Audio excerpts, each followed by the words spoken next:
Guys almost एक छोटा सा लास्ट टॉपिक रह गया है। इस टॉपिक से आप लोग पहले भी वाकिफ़ हो। और ये एक रूल की वजह से ये आया है, ये कोई वर्किंग नहीं है, रूल रूल था।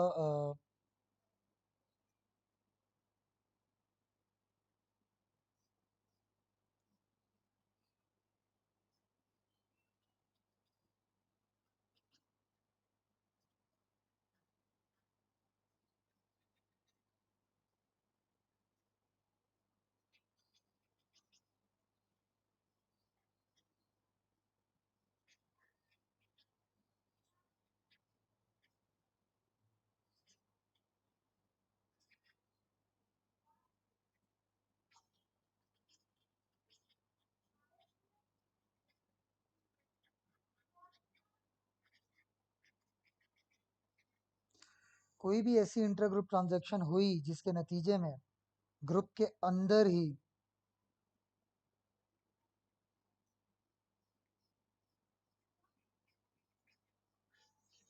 ग्रुप के अंदर ही वो एक कंपनी के लिए एसेट बन जाए, दूसरे के लिए लाइबिलिटी।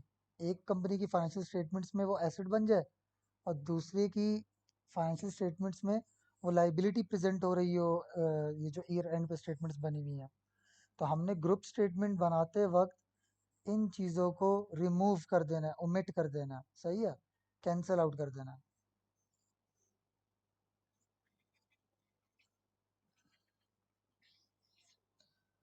जैसे कि एग्जांपल दो। एग्जांपल तो F3 में आप लोगों ने पढ़ा हुआ रिसीवेबल एंड पेएबल।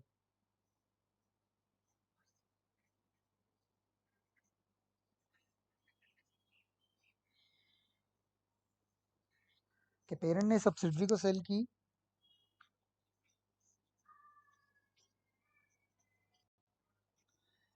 पेरेंट ने सब्सिडरी को सेल की 1 लाख की, और सब्सिडरी ने हाफ पेमेंट कर दी।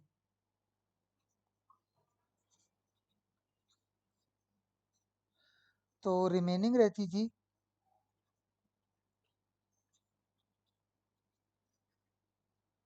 तो पेरेंट ने अपनी इंडिविजुअल स्टेटमेंट में उसको रिसीवेबल लिखा हुआ होगा।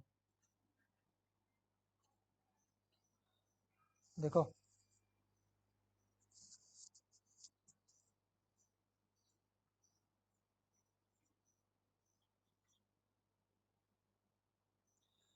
जो क्वेश्चन गिवन है ना आपको, रिसीवेबल्स जो ईयर एंड पे रिपोर्ट हो रहे हैं,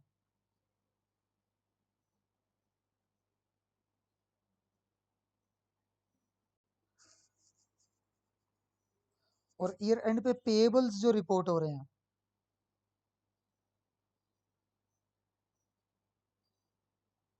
अच्छा, अब ये रिसीवेबल्स पेएबल्स इनकी इंडिविजुअल स्टेटमेंट्स में रिपोर्ट हो रहे हैं, और इसने आपको, एग्जामिनर ने आपको एक्स्ट्रा डेटा दिया है, अदर इन्फॉर्मेशन दी है। उसमें से पता लगा कि पेरेंट के रिसीवेबल्स में, कि पेरेंट के रिसीवेबल्स में 50 वो लिखे हुए हैं जो उसने सब्सिडरी से लेने हैं। तो मैंने क्या रूल बताया है, कैंसल आउट करो। और जिसने पे करने हैं, जो पेएबल लिखा हुआ है ना सब्सिडरी का, इस 900 में 50 इसने पेरेंट को देने हैं, तो वो भी हटा दो। एज्यूम करो कि ये दो नहीं, एक ही कंपनीज हैं, एक ही कंपनी के दो डिपार्टमेंट्स हैं। तो हम ये नहीं कह सकते कि एक डिपार्टमेंट ने दूसरे डिपार्टमेंट को पैसे देने हैं। हम पूरे ग्रुप की बात करेंगे कि पूरे ग्रुप का रिसीवेबल कितना है, पूरे ग्रुप का पेएबल कितना है। तो ग्रुप ने बाहर से जो रिसीवेबल लेना है, बाहर जो पे करना है, सिर्फ वो फाइनेंशियल स्टेटमेंट्स में, कंसोलिडेटेड फाइनेंशियल स्टेटमेंट में सिर्फ वो प्रेजेंट होगा। सही है। रिसीवेबल कौन से प्रेजेंट होंगे, जो ग्रुप के बाहर से हमने लेने हैं। पेएबल कौन से प्रेजेंट होंगे, जो ग्रुप के बाहर हमने पे करने हैं। तो इंट्रा ग्रुप रिसीवेबल पेएबल को हम लोग रिमूव कर देते हैं। अब अगर ना करें, अगर ना करें और हम उसको बोलें कि शाबाश पैसे दो, तो देखते हैं ज़रा इससे क्या होगा। मैं कहता हूँ इनके पास है फॉर एग्जांपल कैश।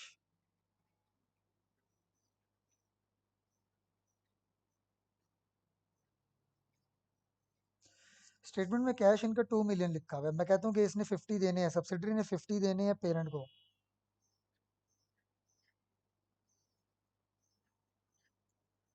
तब भी देखो क्या आंसर आ रहा है।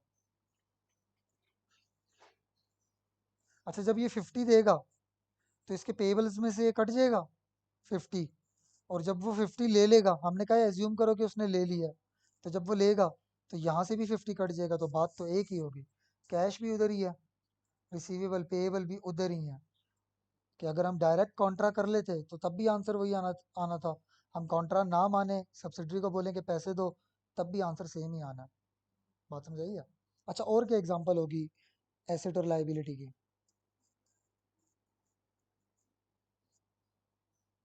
Dividend receivable and payable. हम लोगों ने सब्सिडरी में इन्वेस्ट किया हुआ है, वो हमें डिविडेंड देगा, तो क्या पता उसके बोर्ड ने अप्रूव कर दिया हो बट अभी तक दिया ना हो।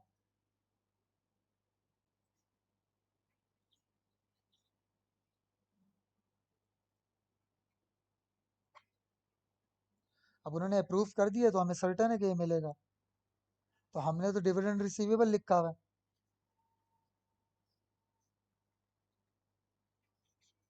सही है, अपने करंट एसेट्स में, और सब्सिडरी ने डिविडेंड पेएबल लिखा हुआ होगा।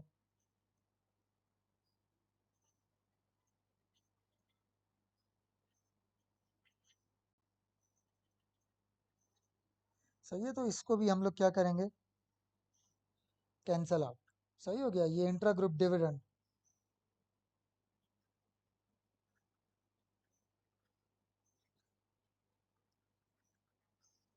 देखो गाइस, जब हमने सब्सिडरी का पूरा पोस्ट एक्विजिशन प्रॉफिट अपने हिस्से का ऐड कर लिया है, तो डिविडेंड अलग से हम एज अ इनकम ऐड करें? नहीं, ऐसा नहीं होगा। तो इनकम तो P&L में देखेंगे जहाँ पे इनकम लिखा होता है। यहाँ पे रिसीवेबल पेएबल अगर नजर आया तो उड़ा दो। अगर हमने कलेक्ट कर लिया, रिसीवेबल पेएबल नहीं है, तो बस फिर कोई मसला नहीं है, बट अगर रिसीवेबल पेएबल एग्जिस्ट कर रहा है, डिलीट कर दो उसे। तो इंट्रा ग्रुप की वजह से, इंट्रा ग्रुप की वजह से अ, अच्छा चलो, इंट्रा ग्रुप की वजह से पर्प भी अराइज होते हैं। सही है, पर्प क्या है तुम लोगों को पता है, बट मैं बता देता हूँ।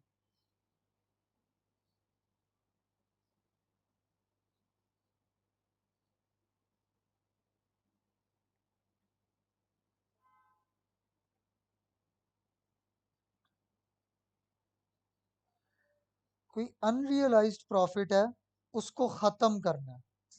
सही है, उसको हमने खत्म करना है, डिलीट करना है, प्रोविजन बनानी है उसके अगेंस्ट। देखो प्रॉफिट क्या होता है, इनकम। प्रोविजन होती है एक्सपेंस, तो हम इनकम को खत्म करेंगे, प्रोविजन फॉर अनरियलाइज्ड प्रॉफिट। ये कब अराइज होता है?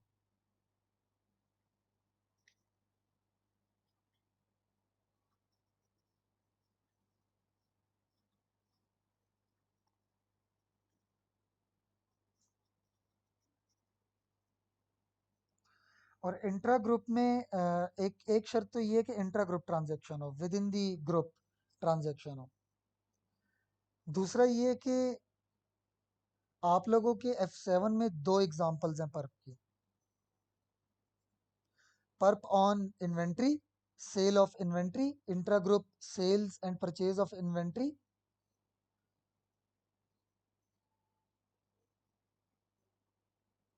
जो आप लोगों ने F3 में भी पढ़ा हुआ है, और एग्जैक्ट यहाँ पे कॉपी पेस्ट है, मैं भी बताता हूँ।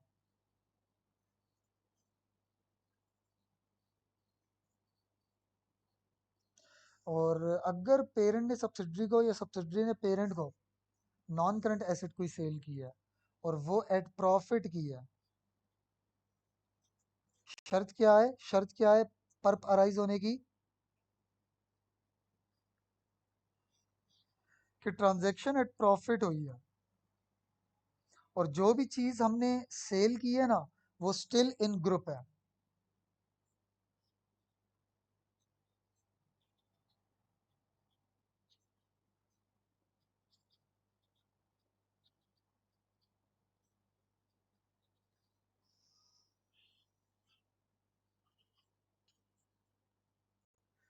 तो arises due to intra group transaction number one, group के अंदर ही ट्रांजेक्शन हुई है, मुनाफे पे हुई है, और वो चीज अभी भी ग्रुप के अंदर ही है, तो तब पर्प अराइज होता है। और आप लोगों के लिए दो तरह की ट्रांजेक्शन्स आप लोगों ने सीखनी है पर्प की।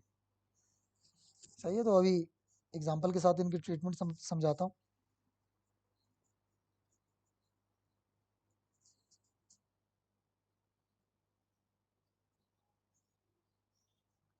फॉर एग्जांपल, पेरेंट ने सब्सिडरी को कुछ सेल किया, इन्वेंट्री सेल की, सॉरी इन्वेंट्री, पहले इन्वेंट्री,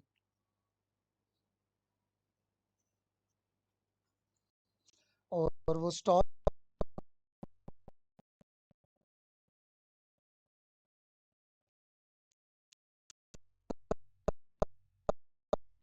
फॉर एग्जांपल 50,000 का।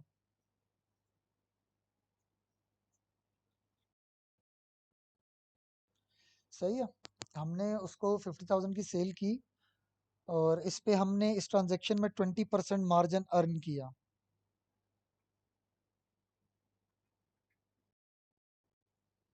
सही है, और 20% stock is within the group at year and.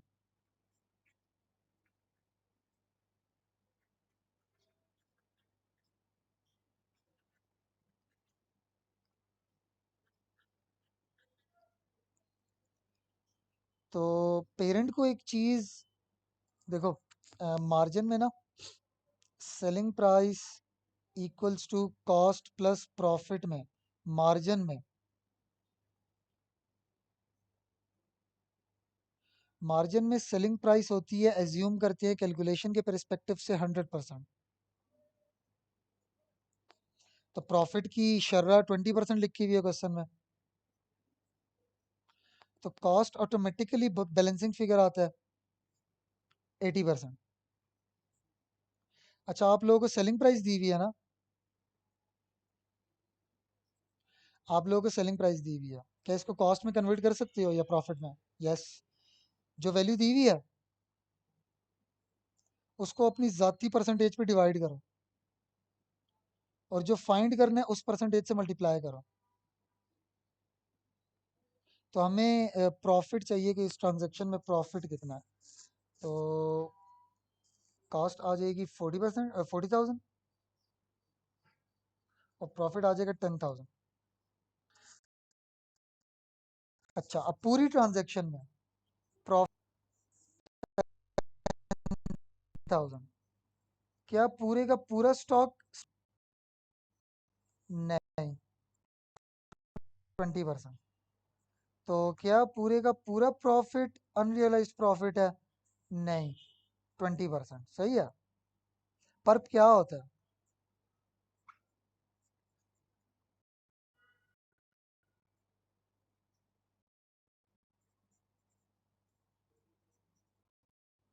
Profit on closing stock. सही है, प्रॉफिट ऑन क्लोजिंग स्टॉक। तो ये टोटल प्रॉफिट है, इस ट्रांजैक्शन का टोटल प्रॉफिट। तो जब टोटल प्रॉफिट ये है, तो 20% क्लोजिंग स्टॉक का प्रॉफिट कितना हो जाएगा? तो क्लोजिंग स्टॉक के प्रॉफिट को क्या कहते हैं? पर्प। सही, क्लोजिंग स्टॉक के प्रॉफिट को कहते हैं पर्प। आप ये एक और तरह से भी फाइंड कर सकते हो। मैंने पहले प्रॉफिट निकाला है ना, मैंने पहले गाइस प्रॉफिट निकाला है टोटल ट्रांजैक्शन का, उसका मैंने जो है ना 20% ले लिया। पहले मैंने टोटल प्रॉफिट निकाला, उसका 20%, तो क्लोजिंग स्टॉक का प्रॉफिट निकल आया। अब देखो जरा एक और तरीका, आप पहले क्लोजिंग स्टॉक ले लो।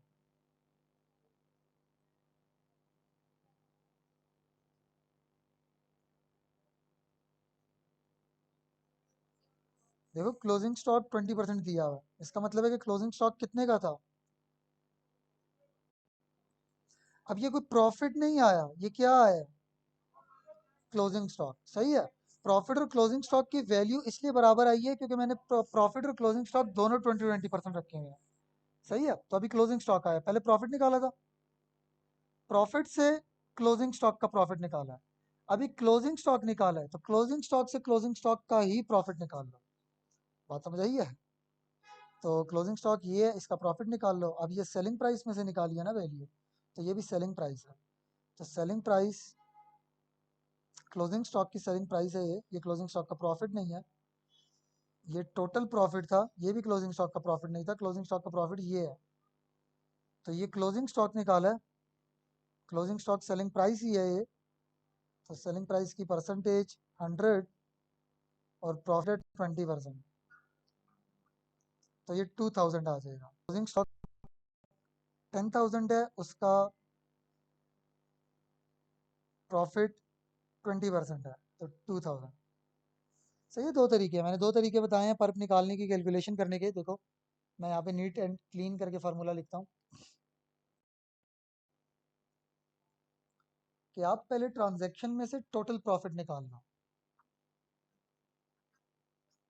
उस पे लगाओ क्लोजिंग स्टॉक की परसेंटेज, ये कुल प्रॉफिट इनटू क्लोजिंग स्टॉक कितना है।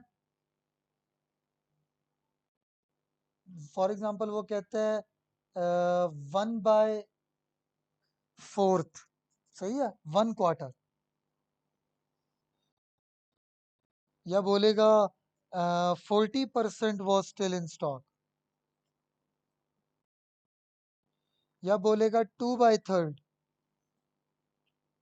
तो टोटल प्रॉफिट ये है, क्लोजिंग स्टॉक की टोटल प्रॉफिट दिया हुआ है, क्लोजिंग स्टॉक की शरह उसने बताई हुई है, तो क्लोजिंग स्टॉक पे प्रॉफिट निकल आएगा।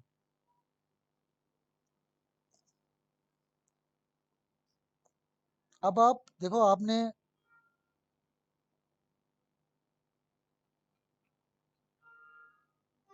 टोटल ट्रांजैक्शन से प्रॉफिट निकाला था।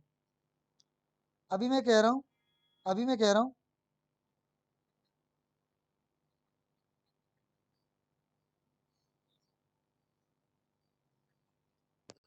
टोटल ट्रांजैक्शन से क्लोजिंग स्टॉक निकालो पहले। सही है, पहले क्लोजिंग स्टॉक निकालो।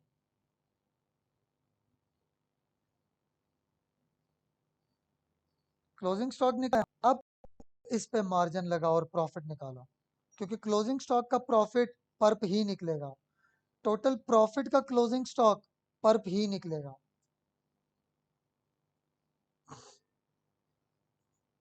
सही है, टोटल ट्रांजैक्शन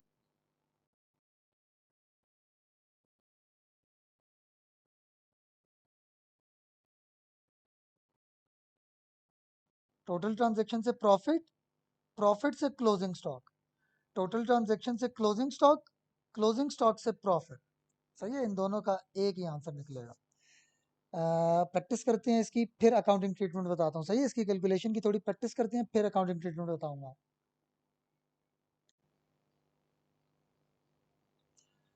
अच्छा,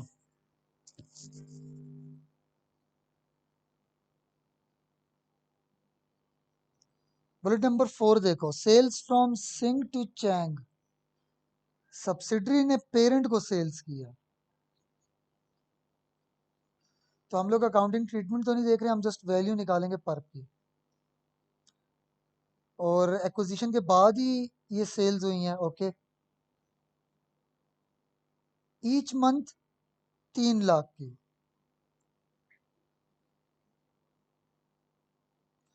तो कितने मंथ्स हो गए एक्विजिशन से अभी तक।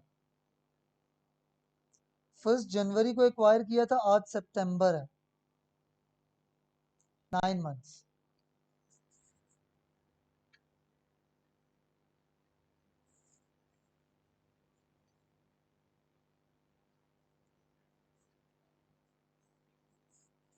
आगे बढ़ते हैं कि सिंह को मेड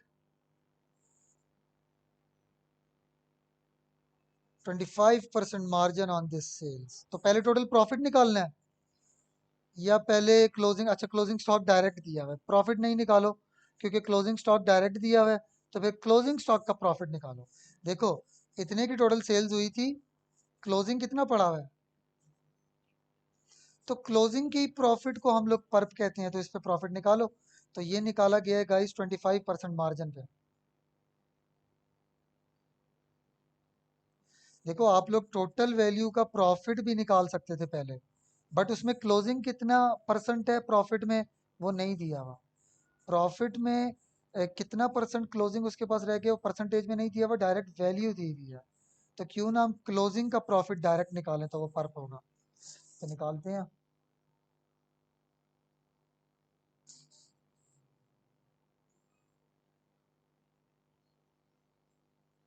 मार्जिन में ये एज्यूम किया जाता है कैलकुलेशन में कि सेल्स 100% है, तो प्रॉफिट अगर 25% है,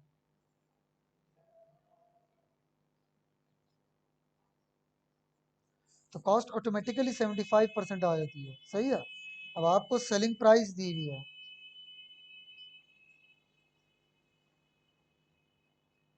तो सेलिंग प्राइस को अपनी जाती परसेंटेज पे डिवाइड, और जो फाइंड करने हैं उसकी परसेंटेज से मल्टीप्लाई।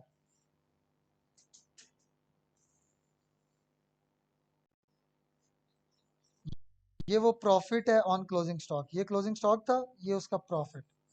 सही है, क्लोजिंग स्टॉक के प्रॉफिट को कहते हैं पर। तो ये कैलकुलेशन बहुत आसान होगी।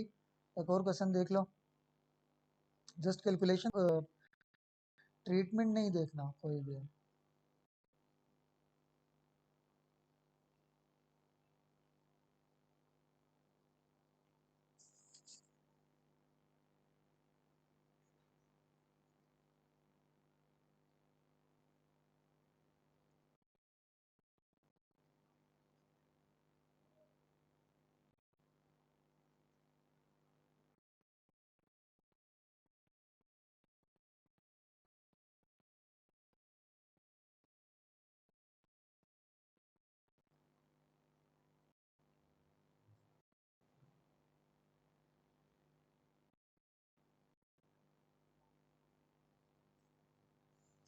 तो गाइज इसमें भी क्लोजिंग की कोई 1/4 या 2/3 ये चीज नहीं दी हुई, सही है, वैल्यू दी हुई है। तो क्यों ना हम डायरेक्ट क्लोजिंग स्टॉक पे ही देखेंगे कितना प्रॉफिट है, बस वही अनरियलाइज प्रॉफिट होता है। तो मार्कअप में कॉस्ट जो है वो 100% है, और प्रॉफिट 20% बोला हुआ है, तो सेल्स 120% होगा। अब आपको सेलिंग प्राइस गिवन है 420, टोटल प्रॉफिट बोलता तो ये है, यहाँ से निकालते हैं हम लोग total profit, but closing stock का प्रॉफिट चाहिए हमें।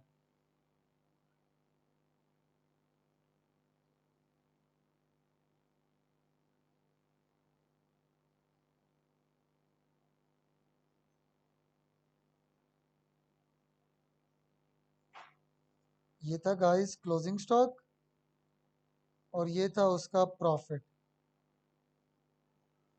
चूंकि मार्कअप है तो सेलिंग प्राइस 100% से ज्यादा होगी,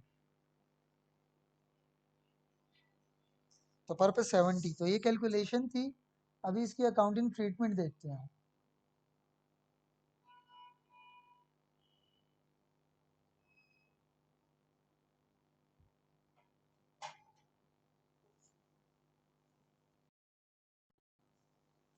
पर की अकाउंटिंग ट्रीटमेंट देखते हैं, और बहुत इजी है, वही F3 वाली है। कैलकुलेशन मैं भी और भी प्रैक्टिस करवाता हूँ, अकाउंटिंग ट्रीटमेंट देख लो।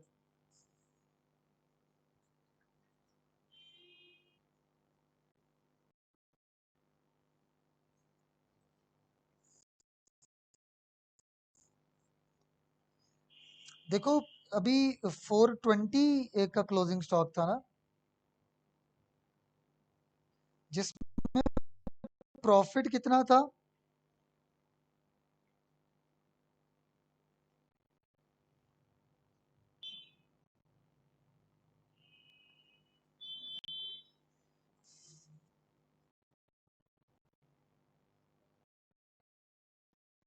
तो इसका मतलब है कि ग्रुप को असल में जो बेचने वाला था ना, फॉर एग्जांपल पेरेंट, बेचने वाले को वो चीज 350 की पड़ी थी, उसने आगे बेच दी 420 की, तो उसमें 70 क्या था? अनरियलाइज प्रॉफिट था। तो अब इससे इशू क्या होता है, अगर ये 70 रिमूव नहीं करोगे तो इशू क्या होता है, हम ये क्यों रिमूव करते हैं 70? दरअसल इसने 420 नहीं 350 की चीज,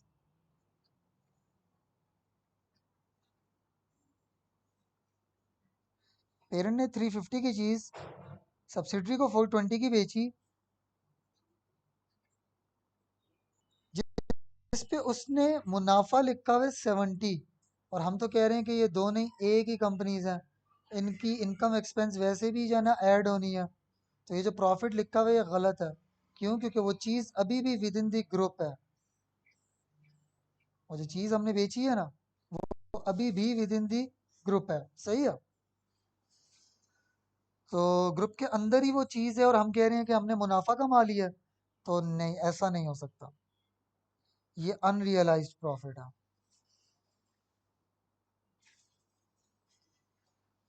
गाइस मैं दोबारा बताता हूँ। आपने एक चीज अपने दूसरी डिवीजन को सेल की है और उस पे प्रॉफिट लिखा हुआ है, और वो चीज अभी भी ग्रुप के अंदर ही है।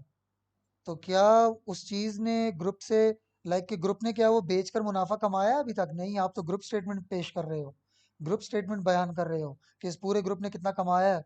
तो ग्रुप के अंदर ही वो चीज पड़ी हुई है, कैसे कह सकते हो कि वो प्रॉफिट हमने कमा लिया?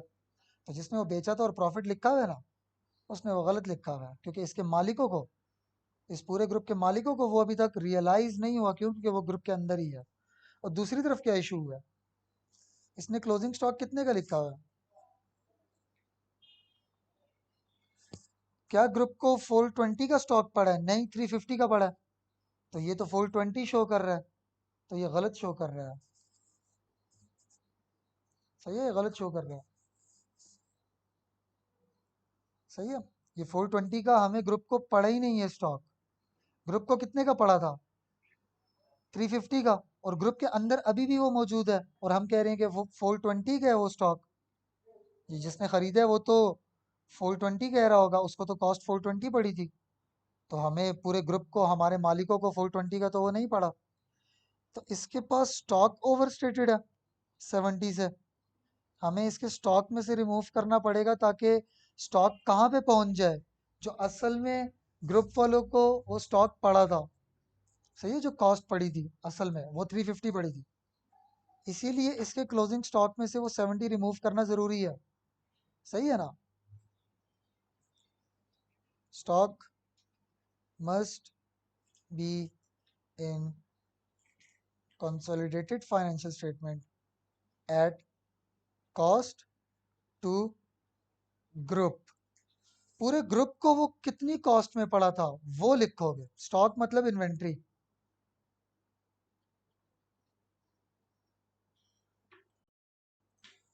सही है। तो वो ग्रुप को जो पड़ा था, तो वो जो खरीदने वाली कंपनी है उसने तो ज्यादा पे लिखा हुआ है, क्योंकि उसने तो ज्यादा पैसे दिए थे बेचने वाले को। तो वो स्टॉक ज्यादा नहीं लिख सकता, क्योंकि मालिकों को इकोनॉमिकली कोई ये महंगा नहीं पड़ा, वो 350 का ही पड़ा हुआ है। और इसने वो प्रॉफिट लिखा हुआ है 70। तो जो सेलर है उसके प्रॉफिट में से वो रिमूव करो, जो सेलर है उसके प्रॉफिट में से रिमूव करो, क्योंकि ग्रुप के अंदर ही वो चीज़ है, वो प्रॉफिट अर्न नहीं हुआ। और जो बायर है उसके स्टॉक में से रिमूव करो। क्या चीज़? वो एक्स्ट्रा अमाउंट।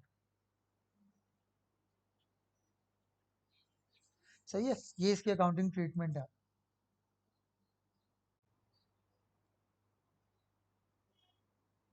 तो गाइस पर्प हमने देखे। पर्प क्या होता है कि with in the group intra group transaction की वजह से स्टॉक की, अगर वो स्टिल इन स्टॉक हो,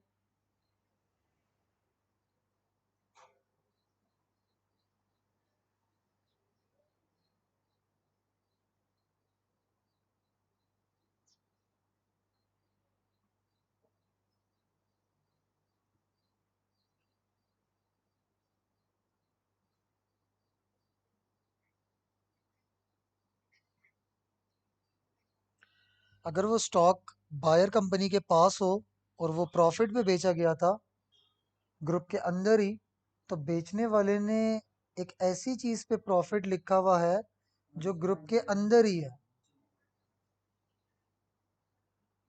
और बायर ने स्टॉक ओवर वैल्यू करके लिखा हुआ है। सही है, क्योंकि इसको खरीद ज्यादा पड़ी थी ग्रुप के अंदर से, पेरेंट ने इसको ज्यादा का बेचा था मेरी वाली एग्जांपल में।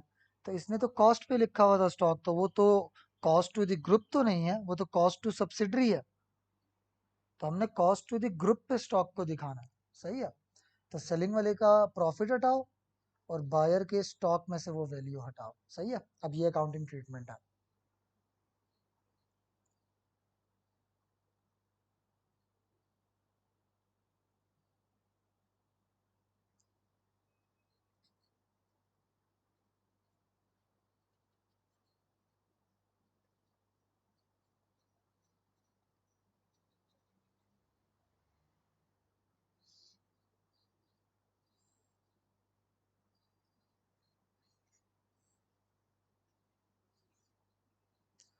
अगर पेरेंट ने सेल किए तो पेरेंट सेलर है, तो पेरेंट के प्रॉफिट में से हटाओ, तो पेरेंट का प्रॉफिट किधर होता है, वर्किंग 5 में, जीआरई में पर्क लेके जाओगे।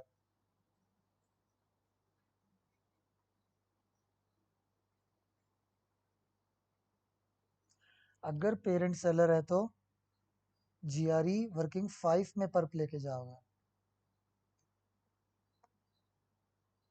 ये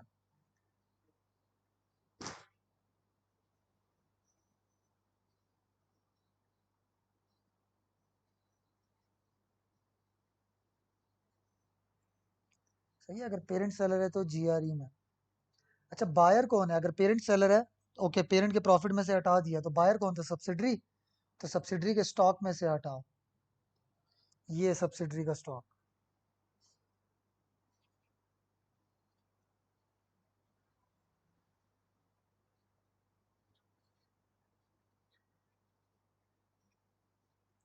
सही है, हमने एसेट्स का यही पढ़ा हुआ है ना, कि पी प्लस एस, सब्सिडरी की हमने फेयर वैल्यू एडजस्टमेंट भी की थी इन्वेंट्री की वर्किंग टू में, तो जो वर्किंग टू के क्लोजिंग कॉलम में करो वो इधर भी करोगे। और अब हम लोग पर्प माइनस कर रहे हैं, क्यों, क्योंकि सब्सिडरी ने ऐसा स्टॉक लिखा हुआ है जो इसने पेरेंट से खरीदा है, और वो स्टॉक इसने जितने पे लिखा हुआ है असल में ग्रुप को वो कॉस्ट नहीं पड़ी, इसलिए स्टॉक को हम कम कर रहे हैं। तो जो सेलर है उसके प्रॉफिट में से, और जो बायर है,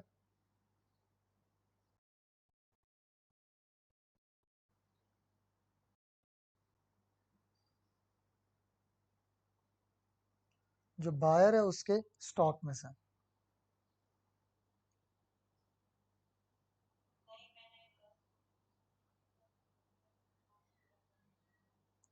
जो सेलर है उसके प्रॉफिट में से।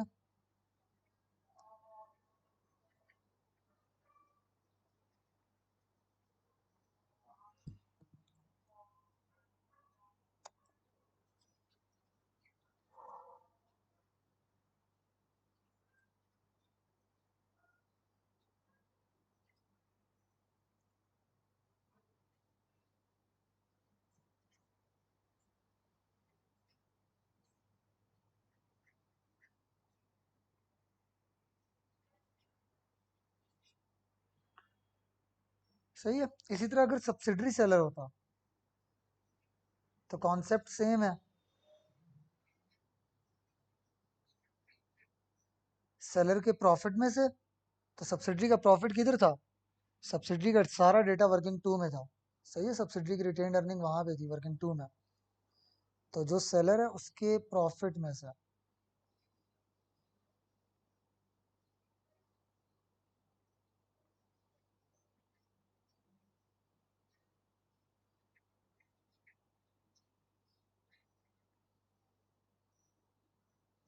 देखो, पर ईयर एंड पे अराइज होता है ना, तो इसीलिए रिपोर्ट वाले कॉलम से माइनस करोगे, सही है, ईयर एंड पे अराइज होता है, तो प्रॉफिट माइनस कर देंगे सेलर वाले में से, और स्टॉक की वैल्यू बायर ने ओवर वैल्यू की हुई होगी तो उसके स्टॉक में से भी हटा देंगे।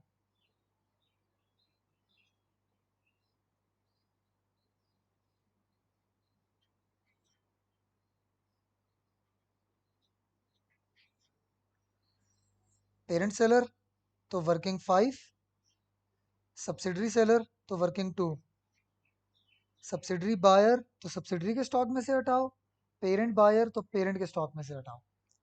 सही है, मैं पेरेंट वाला भी, ये सब्सिडरी जो सेलर है इसका भी लिख देता हूँ, ये वर्किंग 2।